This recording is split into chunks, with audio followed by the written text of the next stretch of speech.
படகு இல்லை, போராட்டம் இல்லாத வாழ்க்கை இல்லை, நீலாம்பூர் வாழ் மக்கள் இல்லாமல் இந்த பட்டி மன்றமே இல்லை என்பதை அழகாக நிரூபித்துக் கொண்டிருக்கும் ஆண் சிங்கங்களுக்கும் பெண் தங்கங்களுக்கும் ஒரு பணிவான வணக்கத்தை சொல்லி நடுவர் அவர்களே, இந்த உலகத்துல எதை தொட்டாலும் கேட்பாங்க காசு. நீலாம்பூர் மக்கள்னாலே சம மாசு நடுவர் அவர்களே. நீங்க என்ன சாதாரண நடுவர், அப்ப என்ன ஸ்பெஷல் மசாலா தோசை நடுவரா? இல்ல கொஞ்சம் பெப்பர் கூட சேர்த்துக்க. அது ஆஃப் ஆயில்ல போடுவாங்க, முட்டை தோசையிலயும் போடுவாங்க. நடுவர்களே, உங்களை பத்தி 4 வரை கவிதை எழுதிட்டு இருந்தீங்க. அந்த கவிதையை சொல்லும் போது இங்க இருக்க ஆண்கள் பெண்கள் இருந்து எப்படி கைதட்டு பறக்கும் பாருங்க. நீ சொல்லு, தட்டு வருதான்னு பாப்போம். உண்மையிலே எங்க நடுவர் சாதாரண நடுவர் இல்ல. நீங்கள் ஸ்பீடாக பேசுவதில் நீங்கள் ஒரு ஹீரோ ஹோண்டா, ஜில்லுன்னு பேசுவதில் நீங்கள் ஒரு ஜிகர் தண்டா, தாகம் தணிப்பதில் நீங்கள் ஒரு ஃபேட்டா. உங்களை போல் நடுவர் இந்த தமிழ்நாட்டுல உண்டா? அந்த எதிரணிக்கு தீர்ப்பு சொல்ல நீங்கள் என்ன மண்டா? நீ ஏன் ஊரா சாப்பிட்ட ஆயிட்டா குண்டா? நீ ஒரு கறி புடிச்ச அண்டா, நீ ஈயம் பூசன அண்டா, இந்த கரு அண்டா. நான் பல கவிதை வச்சிருக்கேன். 2 பேரும் வந்து என்ன பேச்சு. உண்மையிலே பாருங்க, சொத்து பத்து தான், சொந்த பந்தம் இல்லையே நாங்கெல்லாம் நடுவர் அவர்களே. உண்மையிலே அடுத்த ஜென்மம்னு ஒண்ணு வந்துச்சு இருந்துச்சுன்னு வச்சுக்கோங்க, இவங்க 2 பேரையும் இங்க பிள்ளையா பெக்க நினைக்கிறேன் நடுவர். அம்மாடா பேசாமறா, அம்மாடா உங்களுக்கெல்லாம் அம்மா பாத்துக்குரு. அம்மா அவனை பத்தினா வெத்தலை வாக்கா வாங்கி கொடுக்கணுமா? இவனை பத்தினா சீனிச்சு வேண்டுமா? அங்கிட்டு கழுபாக்கமுக்கும் விடாதமா அவனை பத்துட்டு. அம்மா அந்த புள்ள பக்காதம்மா, குச்சி வச்சிருக்க அடிக்கி. ஏமா அடுத்த சென்மத்துல இவங்க 2 பேரையும் புள்ளையா பக்கணுக்கிறியம்மா. அப்பா யாருமா? அப்பாவும் இருப்பாங்க, அப்பா இல்லாம அதான் அப்பா ஆறுமா. அது கடவுளுக்கு தான் நடுவர் அவர்களே தெரியும். புள்ள 2 உனக்கு தெரியுதா, புருஷன் மட்டும் கடவுளுக்கு தெரியுதா? என்னடா கணக்கு. உண்மையிலே 2 பேரும் மனசு வருது இல்லையே. சரி பேசு. 2 பேரையும் ஏன் தெரியுமா என் பிள்ளையா பெக்க நினைக்கிறேன்? பாசம் ஒரு பக்கம் இருந்தாலும் ஏன் தெரியுமா அப்ப பிள்ளையா பக்கம் நினைக்கிறேன்? வயித்துல கரு உருவானவன பாதி பப்பாளி பழத்தோட க்ளோஸ் பண்ணிடுவேன் 2 பேரையும். நீ தாய் இல்ல பேய். இந்த அம்மா வேணாம்டா, நம்ம வேற அம்மா வாங்குவோம்டா. சொத்து பத்தாமல நான் கேக்குறேன். உண்மையில இந்த மின்சாரம் இல்லைன்னா வீடு மட்டும்தான் இருட்டா இருக்கும். உண்மையில எங்க சொந்த பந்தம் இல்லைன்னா உங்க வாழ்க்கையே இருட்டா போயிடும். அதனாலதான் நாங்க யூபிஎஸ் பேட்டரி வச்சுக்கிறோம். ஆனா உண்மையில நடுவர் அவர்களே, சொந்தம் என்றாலே ஒரு அன்பு, சொந்தம் என்றாலே ஒரு பண்பு, சொந்தம் என்றாலே ஒரு தெம்பு. அவங்கள நம்புங்க, நீங்க வாழ்க்கையில ஓரமா கிடக்கு கம்பு பேசு. இவ்வளவு நேரம் மஞ்சுநாதன் பேசின அப்படி இல்லங்க. நாங்கெல்லாம் பொண்ணு பார்க்க போகும்பொழுது, அவங்க மஞ்சுநாதனுக்கு பொண்ணு பார்க்க போகும்போது உண்மையிலே சொத்து பத்திரத்தை தூக்கி தலையில வச்சுக்கிட்டு போய் உங்க வீட்டுல பொண்ணு இருக்கா, உங்க வீட்டுல பொண்ணு இருக்கா, நாங்க பொண்ணு கேட்டா பொண்ணு கொடுப்பாங்களா நடுவர் அவர்களே? பொண்ணு பார்க்க போகும்போது அத்தை மாமே சொந்த பந்த உற்றார் உறவினர் அங்காளி பங்காளி எல்லாம் ஒரு வேன் நிறைய ஏத்திக்கிட்டு போய் பொண்ணு கேட்டாதான் பொண்ணு கொடுப்பாங்க. அப்படி பொண்ணு பார்த்துட்டு வந்தவன கூட சந்தோஷம் எப்படி தரமா இருக்கும் குடும்பத்துல இருக்கும். அப்படி தங்க பதக்கத்தின் மேலையா இருக்கும், அதான் சந்தோஷம்.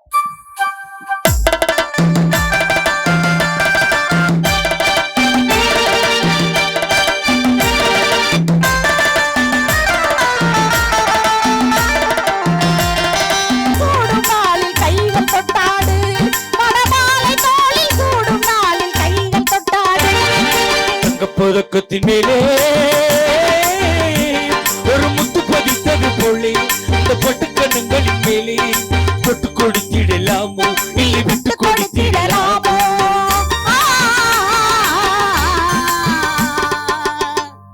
லேசா ஒரு கைதட்டுங்க பாப்பா, கைதட்டுனா தூக்கம் வராது. உண்மையிலே நடுவர் அவர்களே, அப்படி சொந்த பந்தமா பொண்ணு கேட்டுட்டு வந்தவன எவ்வளவு குடும்பத்துல சந்தோஷம் கிடைக்குதுங்க.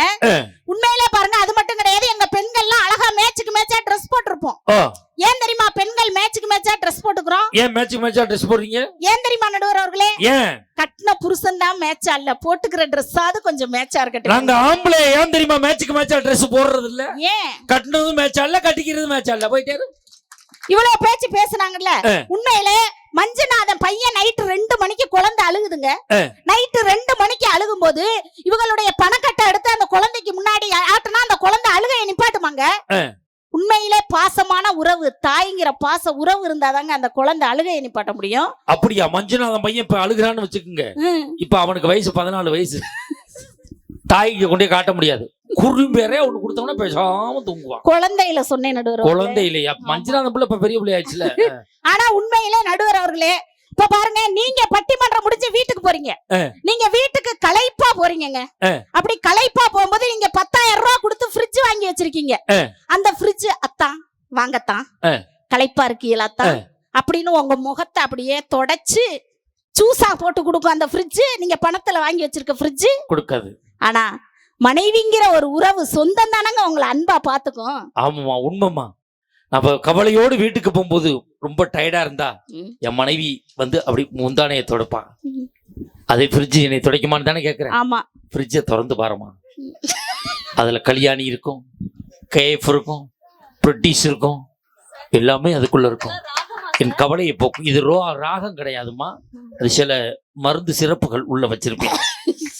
என்ன சிறப்பு? என் மனைவி பொங்குறாலோ இல்லையோ அதை லேசா கொடுக்கணும், அப்படி பொங்கும். அப்படி ஒரு சிறப்பு வச்சிருக்கேன். ஆனா உண்மையிலே நடுவர்களே, உண்மையிலே வந்து பாருங்க, அப்படி சொந்த பந்தமா இருக்கும் பொழுது மனைவிங்கிற உறவு எப்படிப்பட்டதா இருக்கும் தெரியுமா? எப்படி? ஆண்பாலும் பெண்பாலும் அன்பால் இணைவது திருமணம். அப்படிப்பட்ட திருமணத்துல கூட உறவுங்கிற சொந்தம் எப்படி இருக்கும்னா, அப்படி தென்றல் உறங்கிய போது திங்கள் உறங்கிய போதுமா இருக்கும். ஆஹா,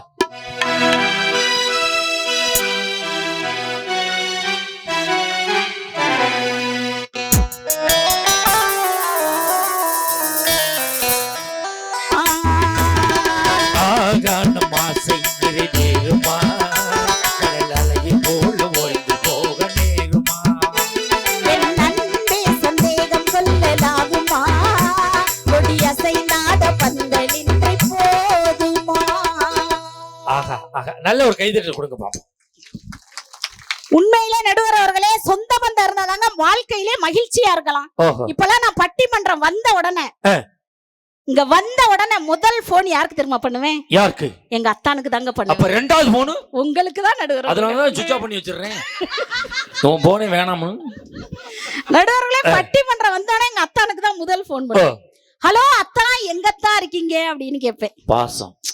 அவர் சொல்லுவார் பாருங்க, உன் இதயத்துலதான் தங்கம் அப்படிம்பாரு. குடும்பம்னா அப்படி இருக்கணும். இதயத்துல வீட்டை விட்டு கிளம்பி 1.5 மாசம் ஆச்சு, உன் பொண்டாட்டி ஒரு மிஸ்டு காலாத விடுதாடா, நீனே சுவிட்ச் ஆஃப் பண்ணிட்டு உட்காந்துக்கிறேன். ஆனா உண்மையில நடுவர்களே, இதயத்துல எனக்கு சந்தேகம் வந்துடும். பெண்களுக்கே உரித்தான புத்தி.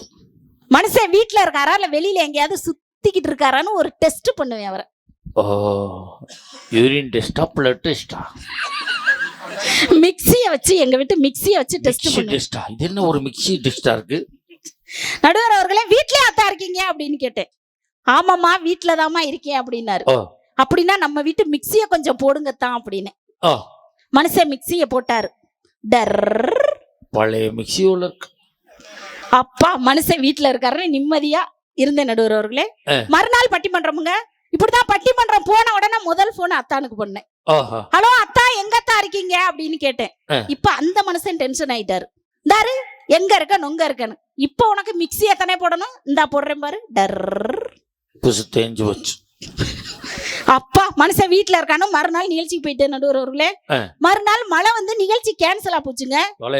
நானும் வீட்டுக்கு சீக்கிரமா போயிட்டேன் நடுவர் அவர்களே. என் பிள்ளைங்க 2 பேரும் வீதியில விளையாண்டுகிட்டு இருந்துச்சு. 2 தெருவுக்கு வந்துருச்சு. சொல்லு. வீட்டுல பெரிய பூட்டு தொங்குச்சு நடுவர் அவர்களே. சொத்தை அந்த பூட்டு தானே. என் பிள்ளைங்களை கூப்பிட்டேன், இந்தாமா இங்க வாமா. எங்கம்மா அப்பா வீடு பூட்டி கிடக்கு, நீங்க 2 பேரும் வீதியில விளையாடுறீங்களேன்னு கேக்குறேன். அதுக்கு அந்த பிள்ளைங்க சொல்லுது, அட போமா அங்கிட்டு, நீ பாட்டுக்க பட்டிமன்றம்னு பேக்க தூக்கிட்டு இங்கிட்டு போற. அப்பா ஒரு கட்டை பையில மிக்ஸியை போட்டுக்கிட்டு இங்கிட்டு போறாருங்குதுங்க. ரைட்டு. அப்போ ஓ மிக்ஸி வேற எங்கேயோ ஓடுது. அந்த ஆளு யோகத்தை பாத்தியெல்லாம் போற இடம்லாம் பிளக் பாயிண்ட் இருக்கடமா பார்த்து இருந்திருக்கிறாய்யா. இனிமே உன் புருஷனை மிக்ஸியை போட சொல்லாத, கிரைண்டரை போட சொல்லு. எப்படி இந்த குழவிகளை எல்லாம் தூக்கிட்டு போவான்னு பாப்போம். ஆனா உன் புருஷன் லேசப்பட்டால் பழைய டிராக்டர் ரிவர்ஸ்ல விட்டு ஏத்திட்டு போனாலும் போவான். கொஞ்சம் உசாரா இருக்கு. ஆனா என்னதான் குடும்பத்துல அப்படி இப்படி இருந்தாலும் கூட, அப்படி சொந்த பந்தங்கிற பொழுது மகிழ்ச்சி எப்படி தருமாங்க ஒரு வாழ்க்கையில? அப்படி பால் வண்ணம் பருவங்கண்டு மாதிரி இருக்கணும்.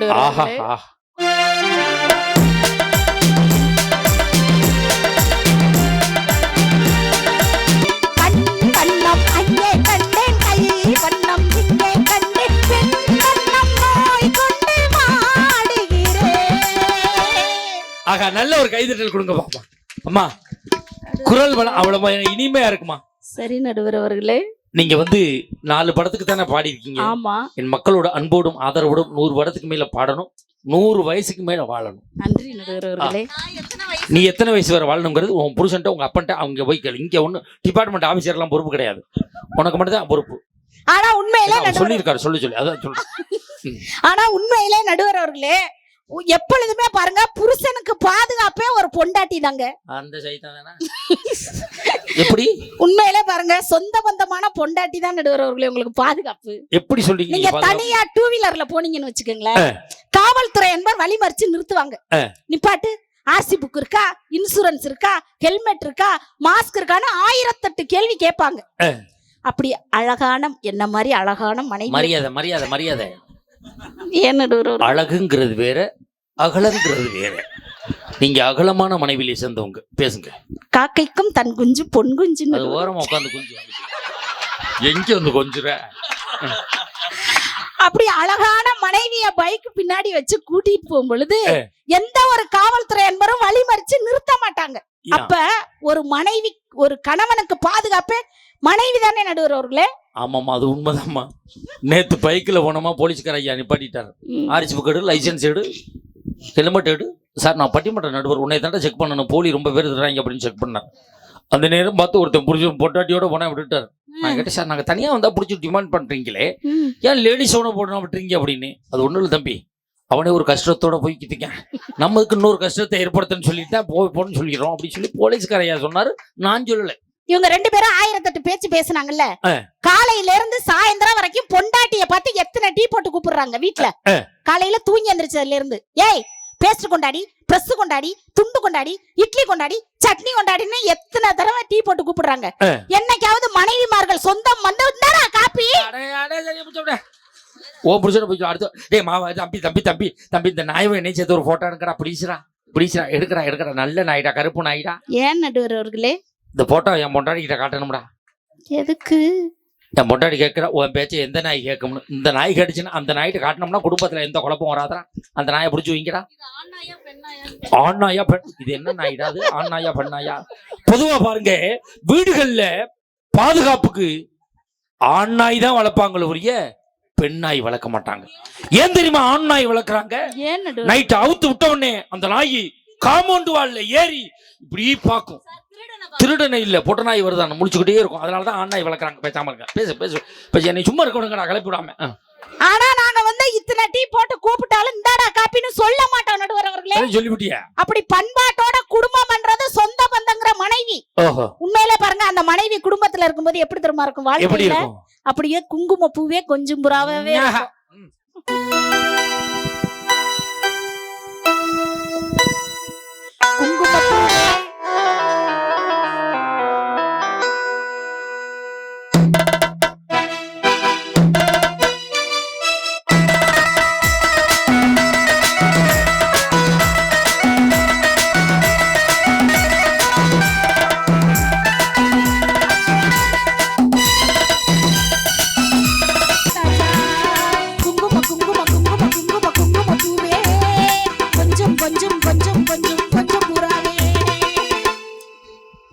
ஆனா நடுவர் அவர்களே, உண்மையிலே பாருங்க, எங்க அத்தா மாதிரி பாசக்கார மனுஷன நாட்டுல அப்படி என்ன பாசமோ?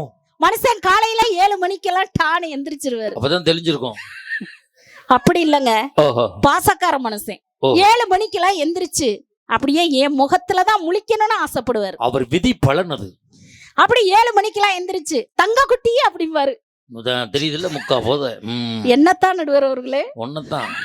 எங்க மாமியார் சொல்லுவாங்க, பன்னி குட்டிய தங்க குட்டிங்கிறான் பாரு. அதுக்கு கண்ணு நல்லா தெரியும் போல. ஆனா பட் அத பத்தி நான் கேர் பண்றது இல்ல. கேரே பண்றது இல்லையே.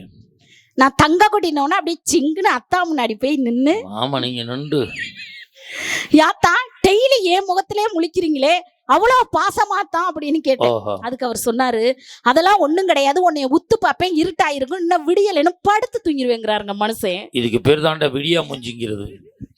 என்னதான் விடியா முஞ்சியா இருந்தாலும் கூட எனக்கு எங்க அத்தானுக்கு சண்டை வந்துருச்சுன்னு வச்சுக்கோங்களேன், என்னைய சமாதானப்படுத்துறதுக்காண்டி பீச்சுக்கு கூட்டிட்டு போவாரு. நீங்க சென்னையில இருக்கீங்க, கடல் இருக்கு, பீச்சு கூட்டிட்டு போவாரு. எங்க ஊர்ல கம்மா கரதா இருக்கு, அங்கேதான் கூட்டிட்டு போக முடியும். எங்கேயே கூட்டிட்டு போய் சமாதானப்படுத்தினா சரி. அப்படி பீச்சுக்கு கூட்டிட்டு போய் அப்படியே அவர் மடியில என்னைய சாய வச்சு அப்படியே என் தலைய வருடி விட்டு, அந்த நூடுல்ஸ் மண்டையவா எங்க உன் கூந்தலை தூக்கி முன்னாடி போடு பார்ப்போம். ஏன் நடுவர்களே இதுக்கு என்ன குறைச்சல்? என்ன இருக்கு அதுல குறைச்சலுக்கு? பொங்கலுக்கு வெள்ளை அடிக்கிற கட்டை புரச மாதிரியே இருக்கியா, அது பிசிறு போச்சு. அப்படியே தலையை வருடி விட்டு 4 வரி கவிதை சொல்லுவாரு பாருங்க. எப்படி சொல்லுவாரு? அந்த வானம் தெரியவில்லை, தெரியவில்லை, அந்த நிலவு தெரியவில்லை, அந்த கடல் அலைகள் கூட தெரியலடி செல்லும் அப்படின்னாரு. நான் கேட்டேன் அவ்வளவு அழகா இருக்கனா அப்படின்னு கேக்குறேன். அவளை அகலமா எல்லாத்தையும் மறைச்சுக்கிட்டு படுத்துக்கிட்டு அடிக்கிறாரு நடுவர். நீ வந்ததுக்கு அப்புறம் எனக்கு தான் அந்த பக்கமே தெரியவில்லை, அசஸ் பண்ணி தான் உட்கார்ந்துருக்கேன். உண்மையிலே என்னதான் சொந்த பந்தம் இப்படி இருந்தாலும் கூட நடுவர் அவர்களே, அந்த கணவனுக்கும் மனைவிக்கும் உள்ள சண்டைய தான் பெத்த புள்ள வந்து சமாதானப்படுத்த, அதுதானே குடும்பத்துல மகிழ்ச்சி.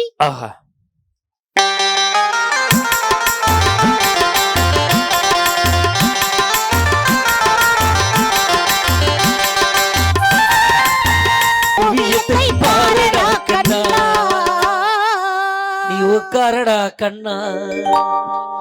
ஆகவே நடுவர் அவர்களே, குடும்பத்தின் மகிழ்ச்சி என்பது சொத்து பத்தை விட எங்களுடைய சொந்த பந்தங்கள் தான் என்று சொல்லி, பணத்தை வைத்து மெத்தையை வாங்கலாம், ஆனால் தூக்கத்தை வாங்க முடியாது.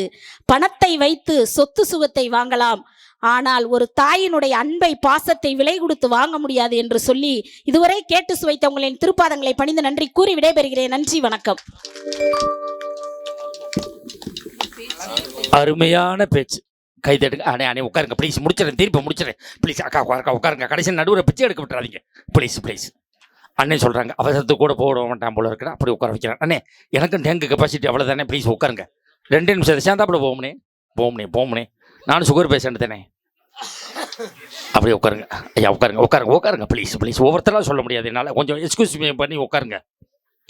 கொஞ்சம் அப்படி இப்படி ஒரு மாதிரி தான் அப்படி நகண்டு கொடுத்துட்டு உட்காருங்க. கொஞ்சம் நேரம் தாங்கும், 5 நிமிஷம் தாங்கும், அவ்வளோதான். அப்படி தான் நானும் பண்ணிட்டு உட்காந்துருக்கேன். உண்மையிலேயே நீலாம்பூர் மண்ணிலே இந்த பெரிய பிள்ளையார் கோயிலுடைய நன்னீராட்டு விழாவை முன்னிட்டு நடந்த பட்டிமன்றம் மாபெரும் வெற்றி அடைந்ததாகவே நாங்கள் கருதுகிறோம். காரணம், நாங்கள் நன்றாக பேசினோம் என்பதற்காக அல்ல, நீங்கள் நன்றாக ரசிக்கிறீர்கள், அதனால் இந்த பட்டிமன்றம் வெற்றி. மணி 12 மணி. டவுன் ஒட்டிய பகுதியில் டவுன்ல 12 மணிக்கு இருக்கலாம் பெரிய விஷயம், 10 மணிக்கு முடிச்சிருமா. ஆனா இவ்வளவு தூரம் இந்த பணியில கொட்டுகிற பணியில விஷ பணியில நீங்க உட்கார்ந்துருக்கீங்க அப்படின்னா, உண்மையிலே இந்த தமிழ் மீதும் தமிழ் மண்ணு மீதும் உள்ள உங்களுடைய அன்பும் ஆதரவும் தான் இவ்வளவு. எனக்கு எந்த மொழியிலுமே பட்டிமன்றம் கிடையாது. இங்கிலீஷில் கிடையாது, ஹிந்தியில கிடையாது, கேரளாவில் மலையாளத்தில் கிடையாது, ஆந்திராவில் கிடையாது. தமிழ்நாட்டில் மட்டும்தான், தமிழில் மட்டும்தான் இந்த பட்டிமன்ற மரபுகளையும் தமிழ் பண்பாடுகளையும் கடைசி காப்பாற்ற. கேட்ட கேள்வி என்ன? சொத்து பத்தா சொந்த பந்தமா, பணமா பாசமா? நான் 1/2 மணி நேரம் தீர்ப்பு சொல்லியிருக்கேன், 5 நிமிஷம் தீர்ப்பு சொல்லியிருக்கேன், 5000 பேர் இருக்கு அவையிலையும் தீர்ப்பு சொல்லியிருக்கேன், ஆளே இல்லாமல் வெறும் சேர்லையும் மண்ணிலையும் தூக்கி போட்டு போயிருக்கேன். இப்ப கேட்ட கேள்விதான். இவங்க என்ன சொல்றாங்க? பணம் தானே, சொத்து தானே அப்படிங்கிறாங்க. உண்மையில பணம் தான் சார் பெருசு, இல்லைன்னு சொல்ல முடியாது. இன்னைக்கு கம்ப ராமாயணத்தை கம்பர் எழுதுவதற்கு சடையப்ப வள்ளல் என்ற ஒரு மனிதன் பணம் கொடுத்து உதவவில்லை என்று சொன்னால் இன்னைக்கு கம்ப ராமாயணம் கிடையாது. பணம். உலக பணக்கார நாடுகளை இந்த உலகம் அறிவிக்கிறது, உலக பணக்காரர் வரிசையை இந்த உலகம் அறிவிக்கிறது. எங்கேயாவது உலக பாசக்கார நாடுன்னு அறிவிச்சிருக்கானா? எங்கேயாவது உலக பாசக்காரர் வரிசையை அறிவிச்சிருக்கானா? பெரியப்பா வரிசை, சித்தப்பா வரிசைன்னு ஏதாவது அறிவிச்சிருக்கானா? பணம். பணம் தான் சார் வாழ்க்கை. 10 ரூபாய்க்கு நீ காலையில் பல்பொடி வாங்கி பல்லு விளக்காம மூஞ்சிலாம் முடிக்க முடியுமா? கொப்புன்னு அடிக்காமலாம் எந்திரிச்சு ஓடி போயிடுவான். இவ்வளவு தூரம் மேக்கப், லிப்ஸ்டிக் 35 ரூபாய்க்கு வாயில் அல்றப்படும் தடவிக்கிட்டு வர்றேன். நேச்சுரல் பியூட்டியா பாட்டியாங்கிறது மேக்கப் கலைச்ச உடனே தெரியுங்க விழா கமிட்டிக்கு. ஒரு மனிதன் நிம்மதியா இருக்கணும்னா அந்த நிம்மதிங்கிற வார்த்தையில முதல் எழுத்த பாருங்க, நீ, கடைசி எழுத்து தீ. இந்த நிதி இருந்தால் ஒரு மனிதன் வாழ்க்கையில் நிம்மதியாக இருக்க முடியும். ஒரு மனுஷன் மானத்தோட வாழணும் சொன்னா வருமானம் என்ற சொல்லுக்குள் தான் மானம் இருக்கிறது. வருமானத்தோடு இருந்தால் அவன் மானத்தோடு வாழலாம். பணம். பஸ்ல ஏறி போனாலும் பணம். ஹோட்டல்ல சப்ளையருக்கு 10 ரூபா கொடுத்தா தான் அவன் நம்மளை மதிப்பான். நான் ஹோட்டல்ல சாப்பிட போவேன், நான்வெஜ் நான் விரும்பி சாப்பிடுவேன். சாப்பிட்டு போன உடனே நீங்க சப்ளையருக்கு டிப்ஸ் எப்போ கொடுப்பீங்க? கை கழுவிட்டு காசு கொடுக்கும்போது டிப்ஸ் கொடுப்பீங்க. நான் அப்படி கிடையாது. போய் உட்காந்து இலை போட்ட உடனே சப்ளையர் யாருங்க இங்கே வாங்க, இந்தாங்க 50 ரூபாய் டிப்ஸ் கொடுத்துருவேன். அப்போ தான் எல்லாமே அரிச்சு கொண்டாந்து நிறையா வைப்பான், தின்னு விட்டு நம்ம மாடலில் வந்துடலாம். ஓனர் எங்கே ரேட்டாக நம்மளுக்கு என்ன கடைசியாக கொடுத்து என்ன புண்ணியம் வரப்போகுது? சரி, டெக்னிக்கை ஃபாலோ பண்ணணும். ஆனால் இன்னைக்கு வாழ்க்கை எவ்வளோ மோசமாக இருக்கு. ஒன்றும் இல்லையா, அன்னைக்கு நடந்த கொடுமையை மட்டும் சொல்கிறேன். ஒரு விஷயம் சொல்கிறேன், முடிச்சிடுறேன். திண்டுக்கல் ஏறி கோயம்புத்தூர் வண்டி உட்காந்தையா. 3 பேர் சீட்டுக்கு 3 சீட்டு தள்ளி சன்னல் ஓரமாக உட்காந்தேன். பஸ் ஸ்டாண்டை விட்டு தான் வெளியில் வந்துச்சு. ஒடியாந்து என் பக்கத்தில் ஒருத்தன் உட்காந்தான். பட்டையெல்லாம் போட்டிருந்தான். வெளிப்பட்டை மட்டும் இல்லை, உள்பட்டையும் போட்டிருந்துருப்பான் போல, எனக்கு தெரியலை. பஸ் எங்கே போகுதுன்னு கேட்டான். எங்கே போகுதுன்னே தெரியாமல் ஏறி இருக்கான்னா எவ்வளோ பெரிய போதையாக இருப்பான். பஸ் கோயம்புத்தூர் போகுதுன்னு. அப்படிலாம் போகக்கூடாது அப்படின்னா. கிரகத்தை கூட்டுறான்டான்னு எந்திரிக்க போனேன். கம்பியோடு கேட்டு போட்டு பிடிச்சிக்கிட்டான். உட்காரு உட்காரு. நான் சன்னலில் சாஞ்சவன் நிமிரவே இல்லை. தம்பி அப்படின்னா. நான் அண்ணேன்னே. ஏன்னா அவர் லெவலுக்கு நம்ம மரியாதை கொடுத்தே ஆகணும். கன்றையிட்டு வருவாரான்னா. வருவாரன்னே அப்படின்னே. அப்படின்னா அங்கையில் எனக்கு உசுறு போகுது. என்னென்ன ஊர் வரும்னு கேட்டான். திண்டுக்கல், ஒட்டஞ்சத்திரம், தாராபுரம், பல்லடம், காரணம்பேட்டையில் நான் இறங்குவேன்னே. என்ன காரணம்னா பட்டிமன்றம்னு. அப்படிலாம் வரக்கூடாதேன்னா. எந்திரிக்க போனால் வாந்தி எடுக்கிற மாதிரியே அவன் வாய்க்கிட்ட கொண்டு வரான். எடுத்துன்னு தொலைய மாட்டான். உப்புங்கிறான், உட்காந்துக்கிறான். எனக்கு பக்குங்குது. போட்ட ட்ரெஸ்ஸு வேஸ்ட் ஆயிருமோ என்ன பண்ணுறதுன்னா. தம்பி அப்படின்னா. அண்ணேன்னே. ஒட்டஞ்சத்திரம் ரொம்ப நாளாக அந்த இடத்துல இருக்கு. பல்லடமும் ரொம்ப நாளாக அந்த இடத்துல இருக்கு. பல்லடத்தை தூக்கி திண்டுக்கல்ல வைக்கணும், திண்டுக்கல்லை தூக்கி ஒட்டஞ்சத்திரத்தில் வைக்கணும். என்ன சொல்கிறாயின்னு கேட்டான். முடியாதுன்னா வாந்தியை வாயில் விட்டுருவான். அப்படியே செய்வோம்னே அப்படின்னு. நாங்கள் பேசினதை பின்னாடி 2 பேர் கேட்டுக்கிட்டு இருந்திருக்கானுவ. அதில் ஒருத்தன் சொன்னான், முன்னாடி பாடுறா 2 குடியார பயிலுவ என்னம்மா பேசிக்கிட்டு இருக்காங்கன்னா. குடிச்சதாவே நான் மாட்டினதுன்னா. இன்னொருத்தன் சொன்னான், இவன் கொஞ்சமாக தான் ஏற்றிருப்பான் போல இருக்கு, இந்த மூக்கு நீளமாக இருக்கவன் தாண்டா ஃபுல்லாக ஏற்றிருப்பான் போல இருக்குன்னு என்னையே சொன்னான். ஒரு 140 ரூபா பண்ண வேலை என்னையை குடிகாரன் ஆக்கி விட்டுருச்சு. அப்போ பணம் என்ன பாடுபடுத்துது. ஆனால் ஒரு பணம் தான், பணத்தை நோக்கி தான் நம்ம சுத்துறோம். ஒரே பணம் தான். அந்த பணம் அந்த உலகத்தில் எத்தனை பேரில் சுத்துது தெரியுமா. பணத்தை போய் அர்ச்சகர்கிட்ட கொடுத்தோம்னா அதுக்கு பேர் தச்சனை. அதையே உண்டியல்ல போட்டோம்னா அதுக்கு பேர் காணிக்க. அதே யாசிப்பவர்கிட்ட கொடுத்தோம்னா அதுக்கு பேர் பிச்சை. அதே ஒரு பள்ளிக்கூடத்தில் கொண்டு கொடுத்தோம்னா அதுக்கு பேர் கட்டணம். அதே பணத்தை திருமணத்துக்கு கொடுத்தோம்னா அதுக்கு பேர் மொய்யி. அதே பணத்தை திருமணத்துக்கு கொடுத்தோம்னா அதுக்கு பேர் சீதனம். அதே பணத்தை டைவர்ஸ் ஆன ஒன்று கொடுத்தோம்னா அதுக்கு பேர் ஜீவனாம்சம். அதே பணத்தை ஒரு தொழிலில் போட்டோம்னா அதுக்கு பேர் முதல். அதில் கொஞ்சம் பணம் வந்துச்சுன்னா அதுக்கு பேர் லாபம். அதே நட்டமாக போச்சுன்னா அதுக்கு பேர் நஷ்டம். இதே ஒருத்தன் கொடுத்தோம்னா அதுக்கு பேர் அசல். அவன் கொஞ்சம் திருப்பி கொடுத்தான்னா அதுக்கு பேர் வட்டி. அதையே அவன் கொடுக்க வந்துட்டான்னா அதுக்கு பேர் வராக்கடன். அதே பணத்தை ஒருத்தன் வேலை பார்க்கறதுக்கு ஒரு நாளைக்கு கொடுத்தோம்னா அதுக்கு பேர் கூலி. 1 மாதம் சென்று கொடுத்தோம்னா அதுக்கு பேர் சம்பளம். அதே அவன் ரிட்டையர் ஆன ஒன்று கொடுத்தோம்னா அதுக்கு பேர் பென்ஷன். ஒரே பணம் தான் இந்த உலகத்தை சுற்றி கொண்டு இருக்கிறது. பல பேரில் சுற்றுதோ அதை சுற்றி நம்ம சுற்றிக்கிட்டு இருக்கோம். இல்லைன்னு சொல்ல முடியுமா. பணம் பணம் இல்லாமல் ஒரு மனுஷன் ஒரு அனுபவம் அசையாது. இதற்கு 100 ரூபா வேணுமா? இந்தா மேனேஜா இவ்வளோ நேரம் பாசத்துக்கு போயிட்டு 100 ரூபாய்க்கு மேனேஜா வேணுமா? 4ஆக மடித்து 8ஆக மடித்தாலும் வேணும். வேணுமா? இந்தா பாத்தியா எச்சு திருப்பி போட்டாலும் வேணுங்க. பணத்துக்கு அவ்வளோ பெரிய மதிப்பு இருக்கு. இல்லைன்னு சொல்ல முடியுமா? பழம் கீழே விழுந்தா போதும், குப்பரை விழுந்து எடுக்கிறாங்க. அன்னைக்கெல்லாம் ஒருத்தன் பஸ்ஸில் 5 ரூபா காசு கிடக்கு, காலு வச்சவன் நான் பார்த்துட்டேன். அவனை 5 ரூபா காசு கிடக்கு, பஸ்ஸை விட்டு கண்டக்டர் இறங்கிட்டான், டிரைவர் இறங்கிட்டான், எல்லாம் இறங்கிட்டான். அவன் மட்டும் உட்காந்துக்கிட்டே இருக்கான். அப்படி அந்த 5 ரூபா காலில் வச்சு திரிக்கிட்டே இருக்கான். பின்னாடி நான் இருக்கேன். அவன் என்னை பார்த்துட்டான். இப்படி திருகிறான் அப்படி திருகிறான். அண்ணே பஸ் ஸ்டாண்ட் வந்துருச்சா? ஆமாம் வந்துருச்சுன்னா காலை எடுக்க மாட்டான். 5 ரூபா காசு திருகிறான் திருகிறான் சுத்துறான். கும்பகோணத்தான் சுத்துறான். குனிஞ்சு எடுத்தா தெரிஞ்சு போயிடும். அந்த பணத்தை விட்டமே, அந்த 5 ரூபா விட்டமே, அந்த 5 ரூபாயை தவற விட்டவன் முன்சீட்டுக்காரன். அவன் குனிஞ்சு குனிஞ்சு பார்க்குறான், காசு எடுக்க முடியல. இவன் காலில் வச்சு அப்போவிலேருந்து நெருக்கி 300 கிலோமீட்டர் காலில் அமுக்கிட்டு வந்திருக்கான் 5 ரூபா காசை. கடைசியில் அவன் கன்னியாகுமரியில் அமுக்கணமே இங்கே வந்து எடுக்கிறான் ஒட்டஞ்சத்திரத்தில். தொலைச்சவன் இறங்கி போயிட்டான். இந்த 5 ரூபாய் போட்டு அமுக்கில் மூதேவிக்கு காலில் குத்தி ரத்தம் வந்து கடைசியில் 350 ரூபா செலவு பண்ணியிருக்கான். அவன் இந்த வேலை செய்யலாமா? பணம் படுத்துகிற பாடு. அவனுக்கு சுகர் பேஷண்ட் வேற. அவன் இந்த காலை போட்டு அமுக்கினதுல உள்ள கால் சொரிஞ்சு அந்த 5 ரூபா காசு கிழிச்சு விட்டு தெரியாமல் அப்படியே தடவிக்கிட்டு இருக்கான். 5 ரூபாய் காப்பாற்றிட்டோம் பாத்ரூமில் போய் பார்த்துருக்கா ரத்தம் ஓடி இருந்திருக்கு. அட மூதேவி, 5 ரூபா காசுக்கு நாட்டில் அவ்வளவு சிக்கல் இருக்குங்க. என் சித்தப்பன் ஒருத்தன் சொன்னல, கோயம்புத்தூர்ல தான் வீடு கட்டியிருக்கான். 7 கோடிக்கு வீடு கட்டியிருக்கான். 7 கோடிக்கு வீடு கட்டினமே மொத்தம் 12 பாத்ரூம் வச்சு வீடு கட்டியிருக்கான். 12 பாத்ரூமுக்கு 10 ரூபாய்க்கு சக்கு வாங்க போகக்கூடாது குளிக்கிறதுக்கு. முதவி இந்த பெயிண்ட் அடிச்ச டப்பா இருந்திருக்கு பாருங்க, அந்த டப்பா மெயின் ரோட்ல தீத்தி போட்டுருந்துருக்கான்.